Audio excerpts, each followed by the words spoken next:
Thursday. He always comes in, tells us, gives us an update of what's going on with government. Good morning, sir. Good morning, Evan. How are you?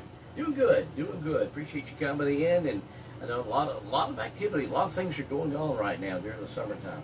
Oh yeah, it's a busy time of the year. You know, and this rain's really really held us back on some of our projects that we need to be working on. But you got to work back, get back on the road up there, the emergency exit, emergency road up there at Belt Road, for the by the railroad anyway. And I saw the county working there yesterday. They were working, they worked all day on it yesterday, and had to pull them off this morning. We've got some other washouts that's happened, and they also worked on the Sligo Ridge Road, the dirt road coming across there from Sligo over into Highway 11. That has really gotten bad, and there's more traffic on it than you think. So Billy was up there, he graded it yesterday, put some rock on it, and they're working on there today. And also Sulphur Springs Gap, there's more traffic on it than you would think. And we try to keep it, passable, and because there's a lot of those people out there now that come off the valley and into the valley that way. And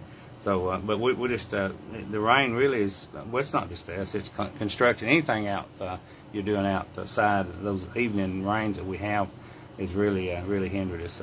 I had a meeting yesterday, a lengthy meeting. He came up, our Northwest Georgia engineer. He's our area engineer, and he's the chief engineer over all of Northwest Georgia, and Glenn Warlick, and we were with Billy and I were with him for almost a couple of hours, 2.5 hours, and we went to several places that we've had complaints on with our state roads. But the main reason for his visit was I mentioned it last week that about them wanting us, or more or less forcing us, to take over the maintenance of the approaches on the interstate. They're coming off of State Road going into like Deerhead Cove Road down there where the trucks come in and out. And all my life, until 6 months ago or whatever, the state's always maintained that stretch, until it narrows down into a county road, and I had the blueprints and all there to show the original blueprints when the interstate was built,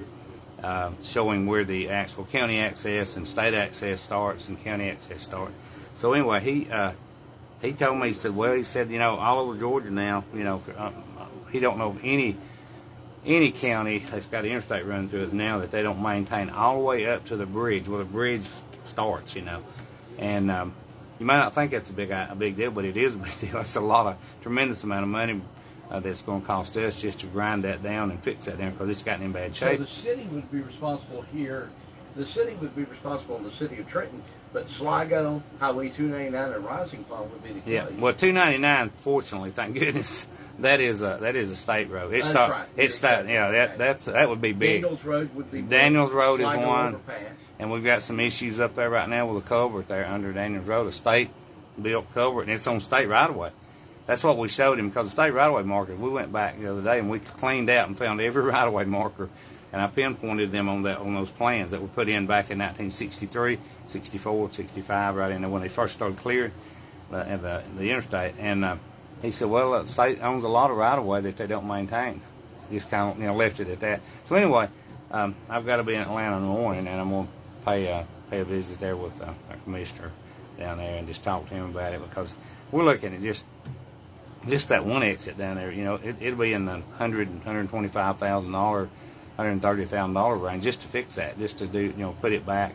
That's that one, and we got Daniels and then of course Sligo, up there. But it's something, there's always something seems like. But I mean that kind of blew my mind, because all these years there's never been a question of where we started. Well, another thing that I point out to him, all the permits that they had to get to do that driveway going into the truck stop and even Dollar General, I mean, they applied because through the state for a state permit. They made them do that, and if it's not state, so technically it should have been a county permit instead of a state if they're following their own guidelines. Yeah. And that's that's just and I've also got copies of those where they submitted them and all that stuff. And so we just whatever. I mean, we just need to take care of that, get that behind us, because hopefully that's you can get clarification. Yeah. It's just but anyway, that's that's just he was good. He comes up every once in a while, or he comes up as requested. But he's actually the man. It's kind of what stops at was him. What he recommends, and because he's got like I think 8 different engineers that work under him, and he's kind of the one that kind of runs the show here. And he works out of White, Georgia. It used to be Cartersville, and now they moved all that operation up to White. And actually, Billy and I will be at a meeting Monday morning, our quarterly meeting in Alex. They're in White, and we'll bring back quite a bit of information next week that will give us updates on the bridges that they're fixing to do and all that. Yeah, those quarterly meetings, they give you an exact, if anything's changed or, right. Whatever, they give you that exact time frame.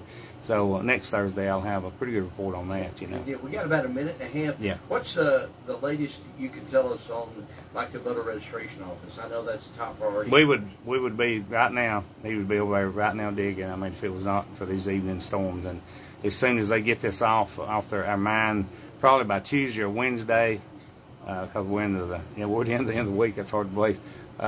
We'll have this other stuff that we've got to take care of, and we'll be over there getting preparing so, going down. Folks are going to start seeing It'll be construction over there. we'll put we got silt fence up, and there'll be a lot of activity over there going on right there where that building's being built. And I mentioned this. That's why we didn't start it before the 4th. We almost did. Right, We didn't think about it because of the 1945 days. Yeah. Absolutely. Yeah. How can they get in touch with you and in the commission office? That's 423-667-8999. That's my cell, and 657-4625. That's their, of course, our direct number in the commission office, and also our other commissioners there. Their numbers are posted on our website, or you can call our office 657-4625, and they'll put you in contact with them or give them their cell number, and just give us a call if you got any questions or if we can help you anyway. Always a great conversation. A lot of information. We appreciate you very much sharing it with the folks listening around the Dade County area. So we'll wait next week and hopefully get some good news from the state on the bridge. Yeah, because it'll be critical. I mean, when they do shut those bridges down, that people need to know Absolutely. because it'll be a really different, traffic pattern totally, You're right. Yeah. Ted Rumley, he is the executive for Dade County on the commission, and we certainly appreciate him coming in every Thursday on the Newsmaker segment here on KWN. Our morning news coverage continues this morning. Fox News coming up at the time.